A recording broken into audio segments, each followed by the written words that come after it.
Radio ESME presenta.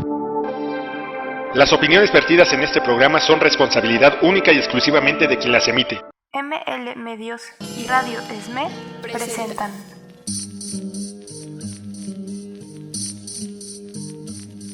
Yo pregunto a los presentes, forjando futuro, si no se han puesto a pensar que esta tierra es de nosotros y no del que tenga más.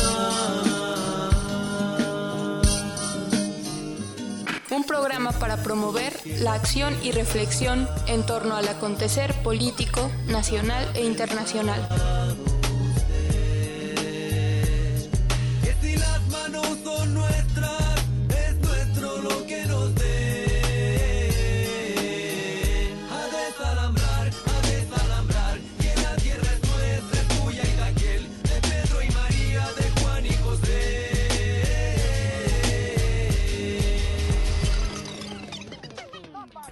Suspensión del tramo 1 del Tren Maya es definitiva durante emergencia sanitaria.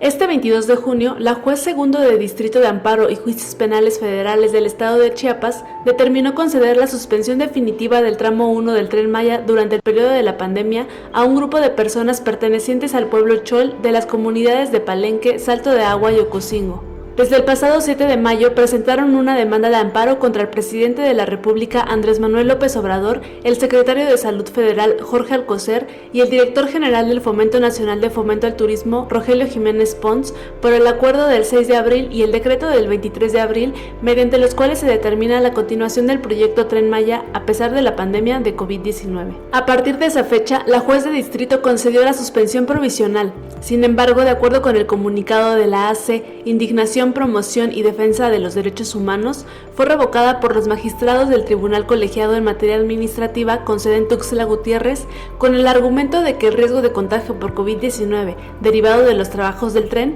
constituía un acto futuro de realización incierta. Debido a la incapacidad de Fonatur de proveer la información que le requería el juzgado, la juez segundo de distrito determinó este 22 de junio conceder la suspensión definitiva al tramo 1 del Tren Maya, apelando al derecho a la salud de la comunidad en medio de la emergencia sanitaria por la COVID-19. Sin embargo, esta suspensión definitiva solo tiene efecto durante el periodo de la emergencia sanitaria. Así lo ha expresado la Fonatur en un comunicado del 23 de junio, en el que además aclara que la suspensión definitiva se limita a la obra nueva en Palenque, Chiapas, que la suspensión reconoce el mantenimiento de las vías férreas, por lo que Fonatur puede continuar con los trabajos al amparo de la ley. Además, que dado que el Tren Maya es en sí mismo una obra de orden público e interés social, podría proceder a la impugnación de la suspensión.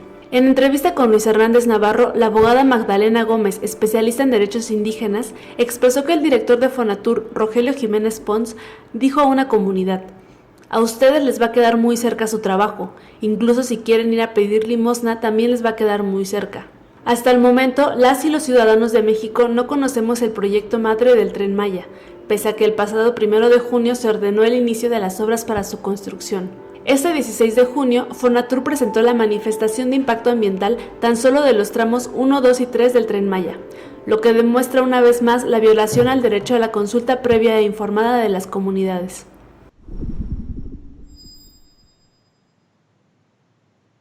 ¿Qué tal? Estamos una vez más en vivo en su programa Forjando Futuro. Me presento, soy Fernanda Justo, se presentan los compañeros que están el día de hoy aquí. David Torres, buenas noches. Carlos Ortiz, buenas noches. Bueno, el día de hoy vamos a retomar un tema que ya en algunas otras ocasiones hemos tocado, pero que hay nuevas noticias, se podría decir, y es respecto al Tren Maya. Recordemos, de hecho, como forma de introducción, acabamos de escuchar un audio que es de un video elaborado por Rompeviento TV, uno de los, me parece, referentes de periodismo independiente en nuestro país, sobre todo que en últimos meses, años, ha cobrado mayor relevancia. Sobre todo, además, recuperamos también e invitamos a seguir, puesto que han dado un seguimiento bastante puntual respecto a cómo ha ido avanzando esto del Tren Maya, las discusiones discusiones que hay al respecto, han generado una serie de debates, etcétera, ¿no? Entonces sí, suele ser un material bastante rico para poder profundizar en el análisis respecto a lo que significa un proyecto como este. Recordemos que el Tren Maya, junto con el corredor transísmico, dos nuevas refinerías y el Tren México-Querétaro fueron presentados desde un principio del sexenio como proyectos que encabezarían el Plan de Infraestructura 2018-2024. De estos, tanto el corredor transísmico como el Tren Maya tienen como común denominador encontrarse, sobre todo pues en el sur de México, bajo además un discurso que habla de conectar a los estados del sur, de, digamos, aprovechar esta gran biodiversidad, recursos hídricos, energéticos, y de alguna manera se plantea como la línea de desarrollo, ¿no? La cuestión del impulso del turismo, como si fuera esta la respuesta para combatir el rezago que existe en esta región. Esto en realidad, pues a nosotros, como ya hemos dicho en otras ocasiones, nos parece más bien un disfraz. En general, este tipo de proyectos generan desarrollos urbanos que suelen basarse en una urbanización. Implementan centros turísticos, sí, pero más bien orientados hacia satisfacer, digamos, el consumo de millonarios, sobre todo extranjeros, ¿no? Así como desarrolladores también, sobre todo en el terreno de las bienes raíces. De hecho, también desde muchos analistas se ha hablado de cómo esto en realidad impulsa un turismo, pero un turismo de desigualdad, que simula ser un promotor justamente de una mejora económica, y esto es de alguna manera la narrativa que desde el gobierno se sigue manteniendo, ¿no? El impulso del desarrollo en una región sumamente olvidada, la creación de empleos, prácticamente pareciera que empleos al por mayor para toda la población de esta región. El acceso a diferentes bienes y servicios de los que hasta ahora han sido privadas, pero que no se dice por qué han sido estas privaciones, ¿no? Y que mucho tienen que ver, de hecho, con esta serie de proyectos, ¿no? Dentro, digamos, de lo que entendemos como el capitalismo basado en el extractivismo, en la imposición de megaproyectos, en el despojo de tierras, incluso en la utilización de una mano de obra más bien como jornaleros, entre otras cosas, ¿no? Además de que, bueno, también, digamos, como antecedente, ya ha habido varias discusiones respecto a, por un lado, cómo desde un principio fue sumamente difícil acceder a una información fidedigna, ¿no?, respecto al propio proyecto. Fue difícil prácticamente poder acceder a los estudios técnicos, administrativos, financieros, y no digamos a los estudios respecto al impacto ambiental, sobre todo, que diversos, sobre todo académicos, investigadores, han señalado que es una de las partes más preocupantes que puede tener este proyecto, pero justo que ha sido bastante complicado porque no hay una información clara, ¿no? Obviamente, bueno, a partir sobre todo de entrevistas, de exposiciones de la propia Fonatur, cada vez se ha vertido más información que permite como tener más claridad respecto a todo lo que significa este proyecto, ¿no? Que, bueno, más allá de solo el tren, es todo un proyecto, digamos, de reorganización incluso del territorio, ¿no? Pero todas estas cuestiones queremos retomarlas, abordarlas y plantear algunas cuestiones nuevas, como justamente lo que apuntaba el video respecto a esta última noticia sobre el triunfo en uno de los amparos, ¿no?, de la suspensión durante la pandemia de los trabajos del tramo 1 del Tren Maya, ¿no? Pero que en realidad tiene bastantes huecos legales y, entre otras cosas, pues prácticamente permite que Fonatur continúe con las obras, ¿no? Esto sirve como modo de introducción. No sé si alguno de mis compañeros quiera empezar como para ir profundizando en el tema. Sí, creo que vale la pena partir precisamente de esta suspensión que se consigue mientras está la emergencia sanitaria. Recordemos que cuando se declara esta emergencia por causa de fuerza mayor, se dice que tienen que parar prácticamente todas las empresas no esenciales, y sin embargo se hace una excepción hacia los proyectos que el actual gobierno federal pretende que sean emblemáticos de la actual administración. Entre ellos, pues sí, la refinería, este tramo transísmico y el propio Tren Maya. Y esto sirve de botón de muestra de cómo este llamado Tren Maya, mal llamado Tren Maya, pues es un megaproyecto que sí o sí, en palabras del propio Andrés Manuel López Obrador, llueve, truene o relampaguee, pretenden echar adelante. Desde el inicio se ha caracterizado por la falta de información. A pesar de esta falta de información, se hizo la simulación de una encuesta para que supuestamente la población que habita los territorios que van a ser afectados por este trazado del tren pudieran dar su voto a favor o en contra de dicho proyecto.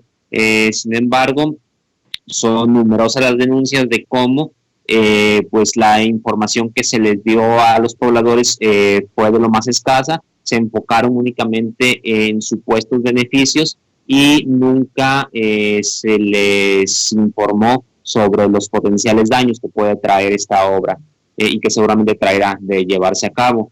Se simularon o se realizaron algunas supuestas asambleas, pero realmente a quien se invitó a estas asambleas fue sobre todo a autoridades, tanto autoridades dentro del marco legal actual, llámese representantes, presidentes municipales y demás, como supuestas autoridades indígenas, que en realidad no se convocó a los pues a las autoridades de los usos y costumbres de cada región, sino a las autoridades ejidarias, que es un concepto distinto, es una cuestión agraria. Hay quienes están representados que sean realmente quienes poseen tierras, y hay que recordar que a partir de la reforma, ahora sí que neoliberal, de 1994, pues realmente el ejido ya no es sinónimo de una representación popular, porque estos a partir de entonces pueden ser vendidos, entonces pueden estar ya en manos de particulares, y pues bueno, no es realmente una representación de la población como tal. Dando como algunos de los datos de en qué consiste este megaproyecto, pues bueno, está proyectado en general para 7 tramos. Estos 7 tramos suman más de 1.500 kilómetros y afectaría a 5 municipios del sureste mexicano: Tabasco, Campeche, Yucatán, Quintana Roo y Chiapas. Se proyecta que la velocidad máxima a la cual viaja este tren es de 160 kilómetros por hora en el caso del tren de pasajeros y de 120 kilómetros por hora en el caso del tren de carga. Y a lo largo de este trazado habría 19 estaciones que el gobierno federal ha manejado en algunas ocasiones como polos de desarrollo, en otras como ciudades, pero en general de lo que estamos hablando es de una urbanización pues de estas regiones en las cuales estaría ubicada cada una de las estaciones. El principal personaje que ha estado como promoviendo este proyecto, o al menos la cara más visible, es Rogelio Jiménez Pons, el actual director de Fonatur, del Fondo Nacional para el Fomento al Turismo, que finalmente se ha querido vender el Tren Maya precisamente a partir del turismo, como si fuera solamente un proyecto turístico. Incluso se ha tratado de minimizar el alcance de este, en el sentido de que se dice que pues la mayor parte del trazado ya tiene vías, entonces que por lo tanto no va a haber una afectación ecológica porque las vías ya están ahí, no se va a hacer gran cosa más que si acaso ampliarlas un poco, mencionan ellos. De hecho, es el argumento que estuvieron dando sobre todo al inicio para no presentar los estudios de impacto ambiental. Según ellos, no era necesario un estudio de impacto ambiental porque no se iba a hacer gran cosa, porque las vías ya estaban ahí. Sin embargo, pues bueno, comienzan ya a partir de la misma presión social a realizarse y darse a conocer los primeros estudios de impacto ambiental. Habrá que revisar pues con qué tanta rigurosidad se están realizando estos, y llama la atención en lo poco que se ha dado a conocer de estos estudios, que incluso se menciona que las afectaciones ecológicas pueden resultar en una oportunidad de desarrollo. Ahora sí que las críticas que ha recibido este proyecto pues son desde múltiples francos, desde la academia, desde las mismas poblaciones, desde organismos defensores de derechos civiles y en general y también de organismos ecológicos. ¿Por qué? Porque este trazado pues ahora sí que va a atravesar varias áreas naturales protegidas, va a atravesar incluso zonas arqueológicas que aún no han sido exploradas, con el pues, grave daño hacia la propia riqueza cultural que puede traer hacia esto, y así como las afectaciones en suelos que se caracterizan por gran contenido de agua y que por lo tanto también puede generar derrumbes y demás. Además, creo que es muy preocupante sobre todo la afectación que se pretende hacer a las comunidades originarias o a las comunidades indígenas, porque de manera forzada se les quiere meter en una dinámica de desarrollo capitalista. Supuestamente se les quiere llevar el desarrollo, pero pues de una visión totalmente impuesta, sin consultárseles nunca nada, nunca se les ha hecho partícipes de qué tipo de desarrollo quieren ellos, sino que simplemente les dicen, pues se va a poner un tren y ese tren va a traer prosperidad económica y entonces ustedes se van a ver beneficiados. Entre las críticas también está que pues hay otros desarrollos turísticos que se han hecho antes en el sureste mexicano, como es el caso, por ejemplo, de Cancún, donde pues las poblaciones indígenas fueron totalmente desplazadas. Esta zona adquirió un costo para vivir ahí que ni de lejos puede llevar o afrontar más bien los habitantes originarios de estas regiones. Entonces fueron totalmente desplazados y sin embargo pues algunos de ellos trabajan ahí como recamareras, atendiendo en los servicios sobre todo de alimentos en los hoteles y demás, y pues bueno, esto a partir del despojo de sus recursos, y al no poder siquiera vivir ahí, pues tienen que trasladarse más de 2 horas desde el lugar donde viven hasta el lugar donde ahora tienen que trabajar.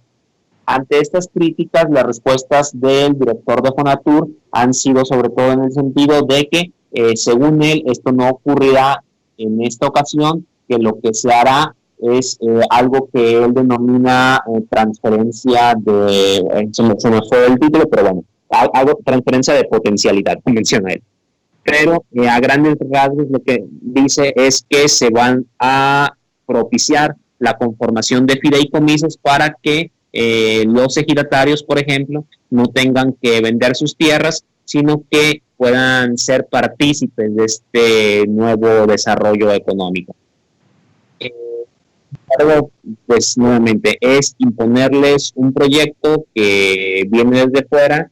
En el mejor de los casos, aun cuando de veras se generaran los fideicomisos y a partir de ahí recibieran pues algún apoyo económico, pues es trastocarles totalmente su estilo de vida, incluso la cosmovisión de muchas de las comunidades, porque si después ellos quieren regresar al cultivo de sus tierras y demás, pues es evidente que no lo van a poder hacer, porque ya en lo que eran sus tierras va a haber ahí hoteles 5 estrellas, va a haber grandes plazas. Entonces es meter a calzador la urbanización en todos estos territorios. Y además, a pesar de que se ha manejado sobre todo a partir de las consideraciones turísticas, realmente lo que se pretende hacer mediante este tren es el generar una nueva estructuración del propio territorio, industrializarlo totalmente, no se limita entonces a la cuestión turística, sino también a la extracción de recursos minerales recursos naturales a partir de esta zona, y que estos se pongan al servicio del gran capital. De ahí que no sea simplemente un tren de pasajeros, de ahí que se esté apostando también muchísimo por el tren de carga. Y bueno, hasta aquí mi primera intervención. Bueno, sí, me gustaría retomar lo de la suspensión. Creo que efectivamente, pues sí, la celebramos como una victoria. Sin embargo, tampoco la vemos como una solución a largo plazo.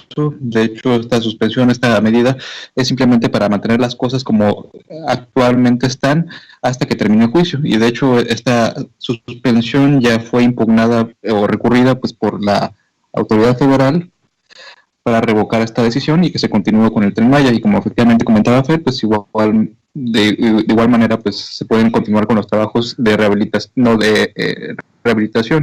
de las vías ya existentes. Creo que la solución no va por ahí.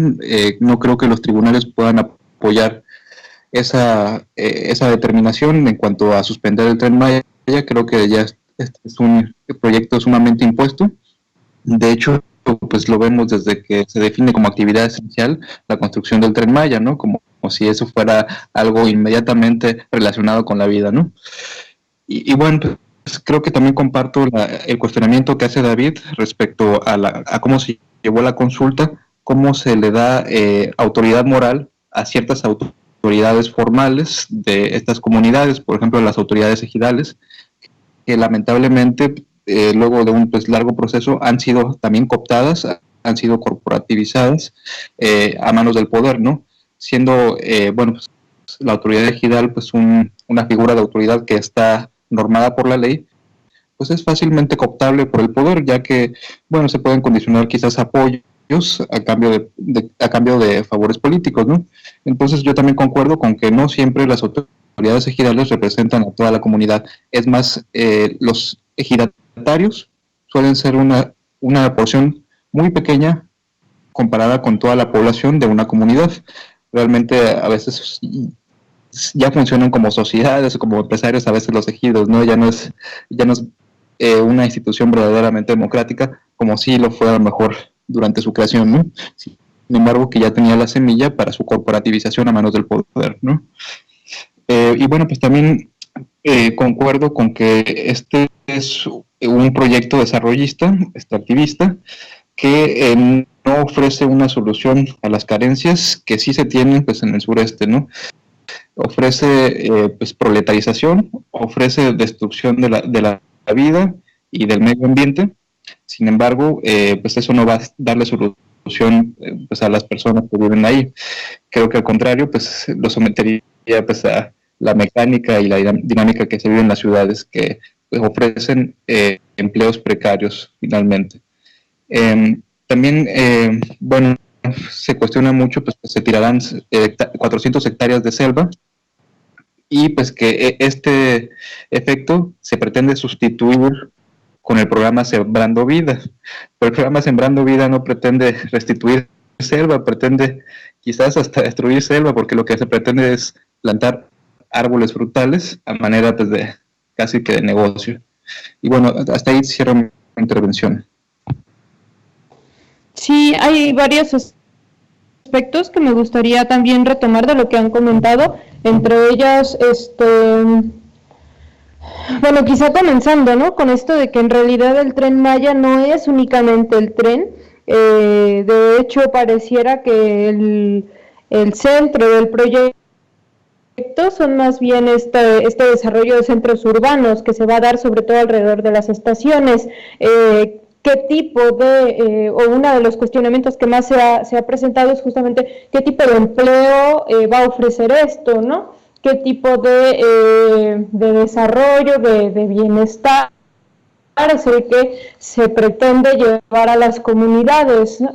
Y precisamente, bueno, he visto que es bastante común referir a la experiencia que ya se ha tenido con la Ribera Maya, específicamente con Cancún, en donde se habla que prácticamente se han construido 2 ciudades ahí, ¿no? Una ciudad que es exclusiva prácticamente para el turismo y el comercio internacional, ¿no? O al menos de un poder adquisitivo sumamente alto, y otro polo prácticamente como de ciudades de miseria, ¿no?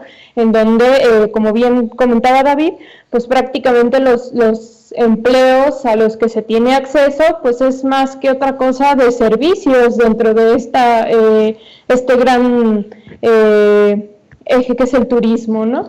Dentro de estas consideraciones también me parece que es importante. Una de las críticas también centrales a la forma en que se realizó la consulta, y que es el no ser claro respecto a qué significa el proyecto, qué impacto puede tener, qué repercusiones, etcétera, ¿no? De entrada, esto que ya comentaba, que se presenta ante las comunidades como si únicamente fuera la creación de un trenecito, además como también ya comentaron, en vías en vías ferroviarias que prácticamente ya están ahí. De hecho, es el discurso en general, me parece, de los defensores del Tren Maya, que no va a haber afectación alguna porque prácticamente ya todo está construido, ¿no? Entonces, bajo este supuesto, pues en realidad es como, bueno, pues ¿cuál es el problema, no?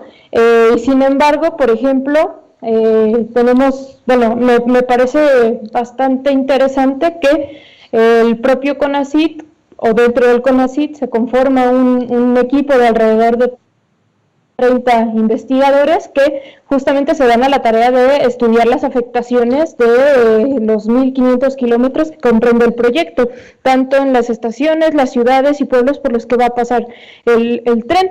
Y, digamos así, muy a resumidas cuentas, lo que encuentran es que por lo menos en 10 áreas naturales protegidas va a haber afectaciones negativas, destrucción irreparable en 1.288 sitios arqueológicos, vulnerabilidad de derechos de 146.000 indígenas, empleos precarios y temporales, predicción de un aumento en la trata de personas y en el tráfico de drogas, además de los propios riesgos en materia ambiental, ¿no? Que digamos estos más bien son sociales los que estoy comentando. De aquí me parece además sumamente preocupante esta parte de el aumento en la trata de personas y el tráfico de drogas, ¿no? Y no hace ligarlo con otro análisis que también me parece sumamente fuerte, ¿no? Y sobre todo una invitación a que discutamos realmente cómo entendemos estos criterios que nos han pues de alguna manera enseñado, ¿no? Respecto a la pobreza y la precariedad. Se habla mucho o se parte de decir que justo esta pobreza y precariedad que existe en determinadas zonas del país, sobre todo, por ejemplo, en el sur del país, pues tiene que ver con la ausencia prácticamente del Estado, ¿no? Con una ausencia hipotética del Estado. Y digamos esto traducido además en un supuesto aislamiento del mercado mundial, ¿no? Y sin embargo, en estas zonas es en donde encontramos también un auge tremendo de la industria enequenera, de las explotaciones forestales, de las granjas porcícolas, de los proyectos extractivos, el gran turismo, el territorio peninsular y una serie de actividades económicas que también están relacionadas con el agronegocio, ¿no? Entonces no podemos decir que realmente haya un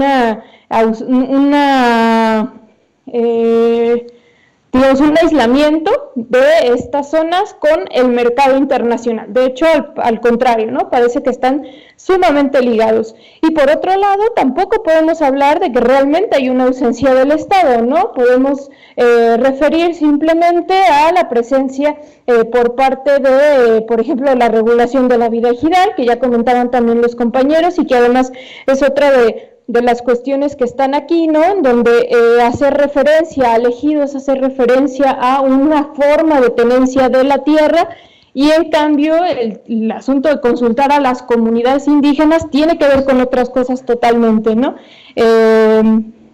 Pero regresando, pues, existe además evidentemente el crédito agrícola, el sistema público escolar, sanitario, la acción de las agencias en general de desarrollo, las políticas de atención a la pobreza, que en general suelen ser más bien políticas asistencialistas, ¿no?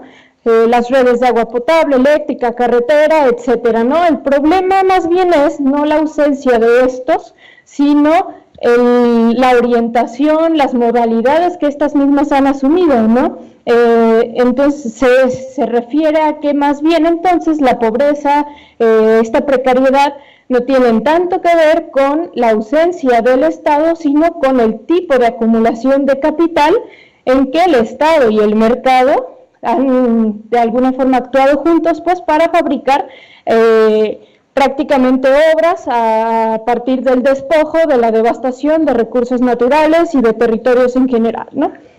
Entonces, esto es también, retomando lo que comentaba hace un momento, es pieza central también de este tráfico de drogas y de la industria criminal, que no pueden ser pensados tampoco al margen del mercado mundial. Y esto también lo hemos comentado en algunas otras ocasiones, ¿no? Como en realidad la propia industria criminal en todas sus dimensiones pues se está convirtiendo en prácticamente la salvación de alguna forma, o lo que le inyecta algo de oxígeno al propio sistema capitalista para seguir valorizándose, ¿no? Y ahí el hecho, o más bien sabemos lo que ocurre, por ejemplo, en ciudades, volvemos al ejemplo de Cancún, en donde el comercio sexual y la trata de blancas, sobre todo la llamada trata de blancas, ¿no? Es uno de los principales negocios, ¿no? No digamos la cuestión de la venta de drogas, y tampoco podemos olvidar que justamente estamos hablando del territorio en el que hay un tráfico, pues un tránsito de drogas sumamente fuerte, ¿no? Sobre todo proveniente de Centro, Suramérica, pues. Entonces, en ese sentido, en realidad pareciera que este tipo de megaproyectos pues pueden potenciar todas estas problemáticas, ¿no? Pueden potenciar estas ramas económicas que se encuentran dentro de esta economía ilegal, pero que finalmente también son parte de lo que el Estado, digamos, entendido en su conjunto de instituciones y como administrador también de un sistema de producción muchísimo más amplio, pues protege, y no solo protege, sino fortalece, ¿no? Entonces, estas cuestiones me parece que también de alguna forma están ahí, junto con toda esta crítica, digamos, a lo que entendemos por el desarrollo, ¿no? En donde, pues de entrada tenemos una visión sumamente, no sé, quizá paternalista, por decirlo de alguna manera, con las comunidades, en donde por un lado se exalta, ¿no?, toda la cuestión como del pasado maya, ¿no?, del pasado de estos pueblos indígenas, pero al mismo tiempo se desprecia o incluso se folcloriza a los mayas actuales, ¿no? Y basta ver el video promocional del propio Tren Maya para darnos cuenta de algunos de estos rasgos, ¿no? Bueno, nos vamos a ir a un corte musical. Enseguida regresamos. No olviden que pueden seguirnos en redes sociales. Estamos en Facebook como OPT Jalisco, y en Facebook también les invitamos a seguir las redes de ML Medios TV y de Radio ESME. Enseguida regresamos.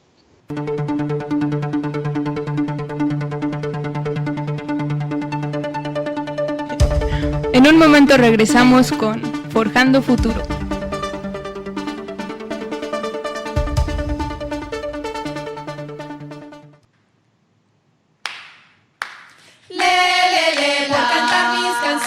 Callaron mi voz. ¿De qué pasó? Por cantar mis canciones callaron mi voz.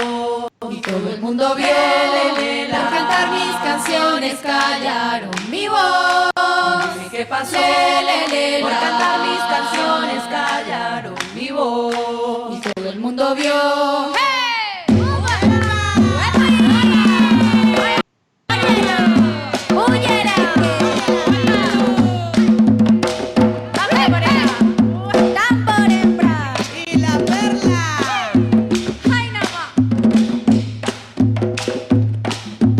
Me mandaste a decir que me estabas olvidando.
Estás escuchando mlmedios.com.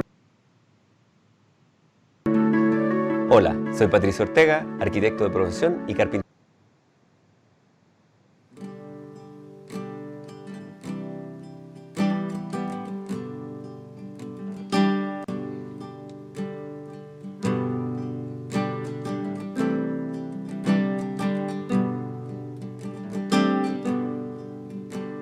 Quisiera que se calle en mi cabeza y que se vaya este dolor. Quisiera que en medio de la revuelta allí sonase esta canción. Quisiera que encontrase una respuesta cuando el humo casi no le deja ver. Quisiera que sonase en la revuelta cuando empiece todo a arder. Quisiera que encontrase en el silencio otra forma de decir. Quisiera que en medio de la reyerta no se acuerde ya de mí. Quisiera que encontrase una respuesta cuando el miedo se apodere de sus pies. Quisiera que sonase en la revuelta cuando empiecen a correr. Hey doctor, no estoy bien, no he parado de toser. Por favor, cúrame o dígame qué debo hacer. El ruido y el azul de las sirenas te empezaron a seguir. Tú solamente andabas y ellos iban un ejército a por ti. Quisiera que encontrase una respuesta si las lágrimas aún le dejan ver. Quisiera que explotase una tormenta y que empezase a llover. Hey doctor, no estoy bien, no he parado de toser. Por favor, cúrame o dígame qué debo hacer. Ellos querrán tus huellas y tus fotos, querrán tu declaración. Que jures o prometas, que supliques y que les pidas perdón. Quisiera que no hablara de violencia. Tranquila, solo eres una canción. A ti nunca jamás podrán matarte ni encerrarte en prisión. Hey señor, no estoy bien, no puedo respirar. Por favor, quítese o dígame qué puedo hacer. Hey señor, no estoy bien, algún problema con mi piel. Por favor, suélteme o dígame qué puedo hacer.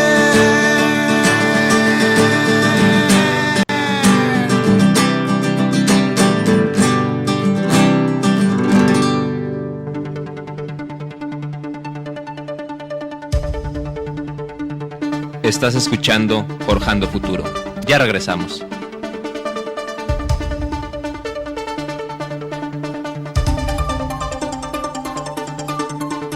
Bueno, ya estamos de regreso aquí en Forjando Futuro y pues continuando con esto ya al final del primer bloque, comentaba que uno de los principales aspectos en el análisis es justamente identificar que el proyecto no es únicamente el tren, sino que, como ya me parece David lo comentaba, bueno, es una iniciativa de reordenamiento territorial con 30 estaciones y 18 polos de desarrollo sobre tierras ejidales fundamentalmente, financiadas estas, además, no por recursos públicos, sino por instrumentos financieros híbridos, y colocan aquí una figura que se llama Fideicomiso de Infraestructura y Bienes Raíces, Fibratren Maya, ¿no?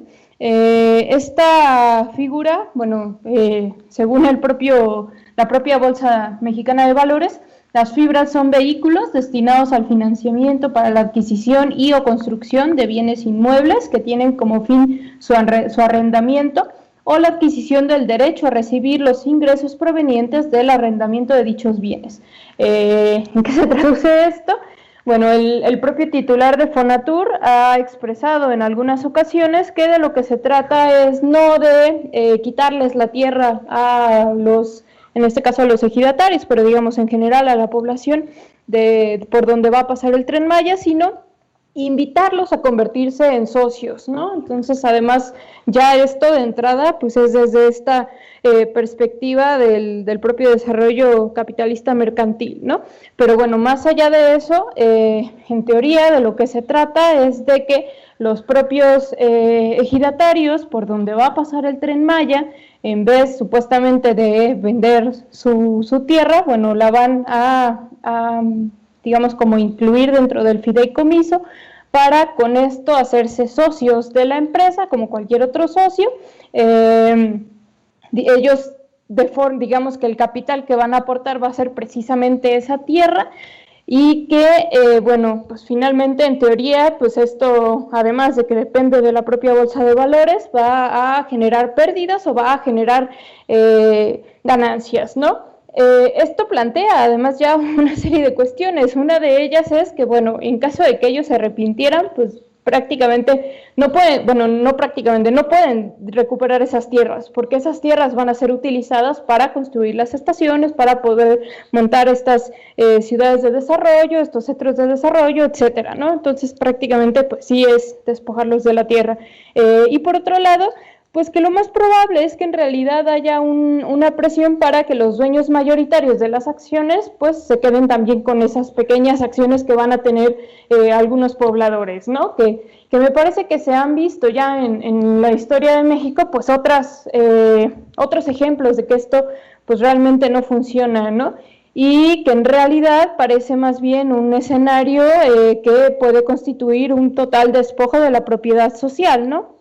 De hecho, también se hace mucha referencia a los análisis que ya, pues desde hace mucho tiempo, se vienen haciendo por parte, sobre todo, de algunos pueblos organizados, grupos de activistas, etcétera, de cómo en toda esta región hay un proceso amplio de acaparamiento de tierras, de bienes comunes, de destrucción socioambiental y territorial, y de aniquilamiento de los tejidos sociales como parte, digamos, de una dinámica de desplazamiento y vaciamiento de los territorios.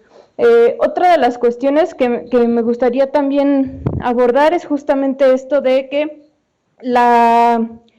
una de las respuestas por parte de Fonatur para que no exista este problema pues de que haya un desplazamiento de 2 horas del lugar de origen de algunos pobladores hacia su trabajo, pues es construir una especie de ciudades para trabajadores, ¿no? Que en realidad me parece parte de ese desarraigo, ¿no? Finalmente del territorio, y creo que aquí es donde podemos identificar como las muchas variantes que tiene justamente ese despojo del que hablan muchos de los particularmente quizá los compañeros del CNI, ¿no? Del SIG, pero me parece que en general las muchas comunidades que a lo largo y ancho del país resisten ante este tipo de dinámicas, ¿no? Porque no nada más estamos hablando del arrebato de la tierra, digamos, como esa parcela en la que se puede producir y de alguna forma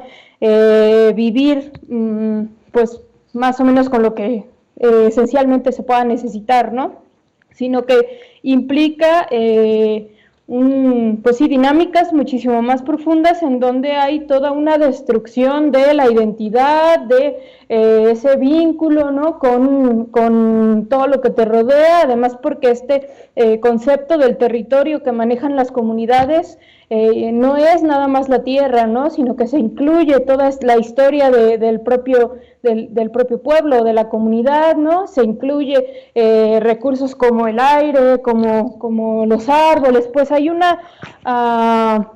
creo que una forma de pararse ante o en lo que te rodea totalmente distinta a lo que te ofrece una ciudad, ¿no? En donde prácticamente hay un desarraigo de todo, pues, y volteemos a ver cómo vivimos en nuestras ciudades, ¿no? Prácticamente no tenemos nada que podamos decir es mío, ¿no? Y mucho menos hay un sentido colectivo identitario que nos permita también no solo resistir, sino imaginar otras formas de convivencia, ¿no? Entre nosotros, nosotras, y con la naturaleza. Pues me parece que esas también son como de las críticas más fuertes que se pueden hacer, pero también más difíciles de abordar, ¿no? Porque creo que finalmente sí está sumamente impuesta esta idea del progreso, del desarrollo, a partir de cuántos bienes puedes adquirir, ¿no? Y bueno, pues simplemente eso me parece que alimenta esta dinámica de la acumulación, que en realidad sigue profundizando esta separación de los polos entre los ricos y los pobres, ¿no? No sé, algo con lo que quieran terminar los compañeros.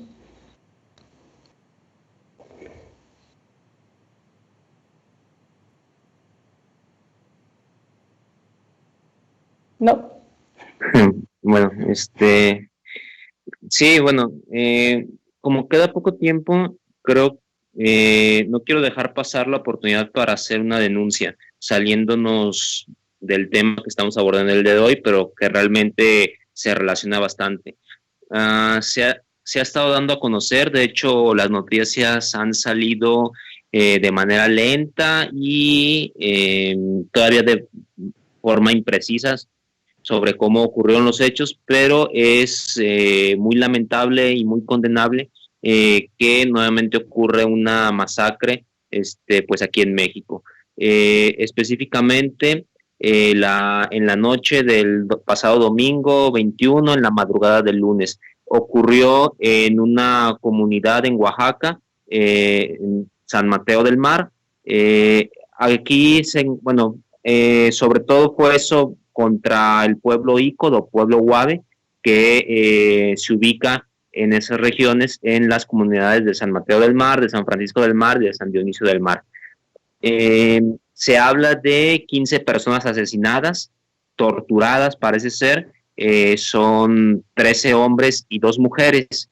Esto a partir de, o están involucrados más bien, figuras del Estado como el propio presidente municipal de esta región. De hecho, es como el principal involucrado.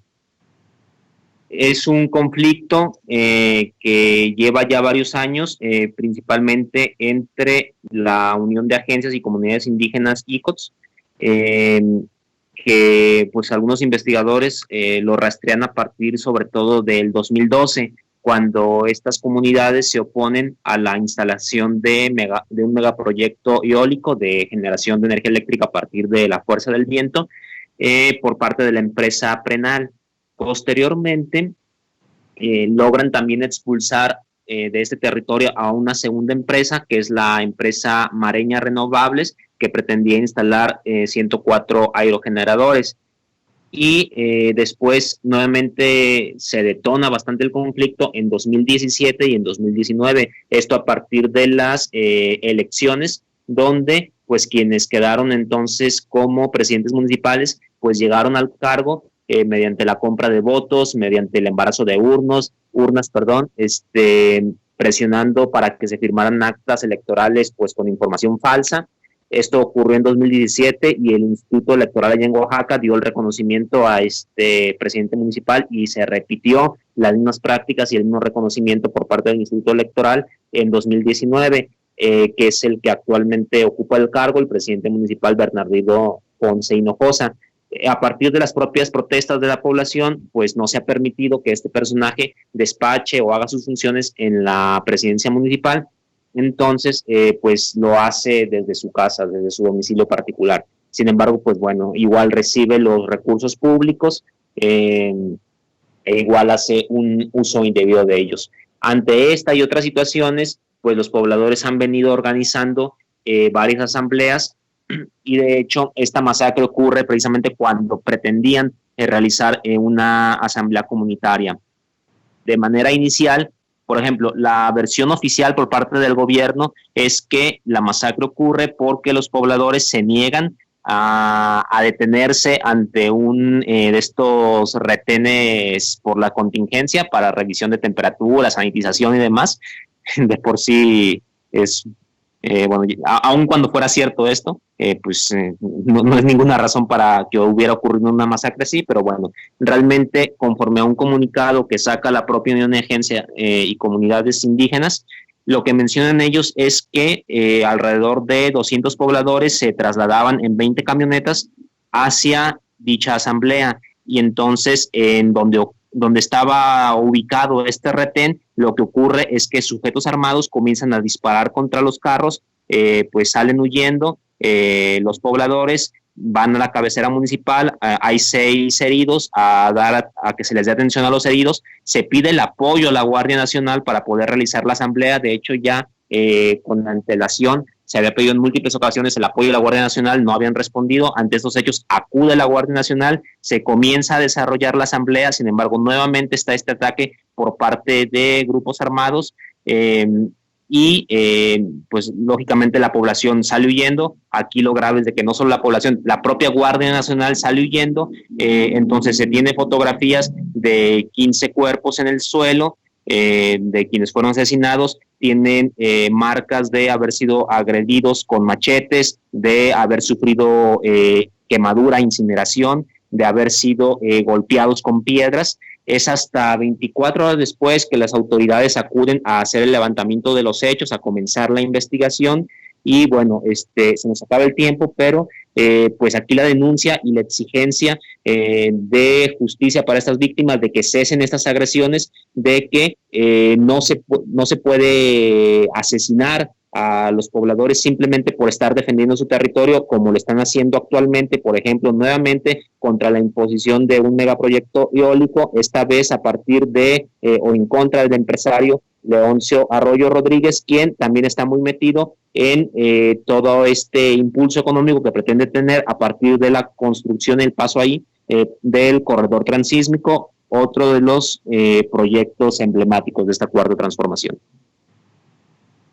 Bueno, pues sí, se nos ha acabado el tiempo. Efectivamente, pues nada más reafirmar esta denuncia y obviamente en general, ¿no? El respaldo a las luchas en contra de estos megaproyectos y estas agresiones, y el extrañamiento, ¿no? De, bueno, si no es para eso, ¿para qué diablos va a servir esta Guardia Nacional, ¿no? Igual, nada más antes de irnos, pues seguir exigiendo la libertad también de la abogada Susana Prieto. Y pues agradecer a todos por habernos escuchado, y los esperamos nuevamente el próximo jueves aquí en mlmedios.com, y las retransmisiones, recuerden, son los viernes a las 4 de la tarde por Radio ESME.